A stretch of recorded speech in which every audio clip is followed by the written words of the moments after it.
ایک مرتبہ رسول اللہ صلی اللہ علیہ وسلم نے ارشاد فرمایا کہ میرا دل کرتا ہے میں نماز میں لمبی لمبی قراءت کروں، اور نماز وہ چیز ہے کہ رسول اللہ صلی اللہ علیہ وسلم نے ارشاد فرمایا کہ قرۃ عینی فی الصلاۃ، میری آنکھوں کی ٹھنڈک نماز میں ہے، اور آپ نماز سے اتنا پیار کرتے ہیں کہ ساری ساری رات کھڑے ہو کر اللہ کی بارگاہ میں نماز ادا کرتے رہا کرتے تھے۔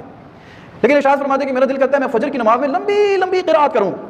لیکن میرے پیچھے چونکہ عورتیں بھی نماز پڑھ رہی ہوتی ہیں، اور کسی عورت کا بچہ دوران نماز رونے لگ جاتا ہے اور اس کا دل اپنے بچے کی طرف متوجہ ہو جاتا ہے، تو میں اپنی قراءت کو مختصر کر دیتا ہوں کہ کسی ماں کے بچے کے رونے کی وجہ سے اس کا دل مضطرب ہے، تو میں اپنی فرض نماز جو میری محبوب ترین عبادت ہے، میں اپنی اس نماز کو کیا کر دیتا ہوں؟ مختصر کر دیتا ہوں۔ اس سے ہمیں یہ پتہ چلا کہ رسول اللہ صلی اللہ علیہ وسلم کی زندگی کا ایک انتہائی اہم پہلو، جس پر کثیر روایات ہیں، میں انشاءاللہ اس پہ پیش کروں گا، وہ یہ ہے کہ ہمارے نبی پاک صلی اللہ علیہ وسلم دوسروں کی دل جوئی کا بہت زیادہ اہتمام کیا کرتے تھے، کسی کی دل جوئی کا بہت زیادہ اہتمام کیا کرتے تھے، اور خود رسول اللہ صلی اللہ علیہ وسلم نے ارشاد فرمایا کہ جنت کو واجب کر دینے والی چیزوں میں سے ایک چیز یہ ہے کہ بندہ کسی مسلمان کے دل میں خوشی داخل کرے،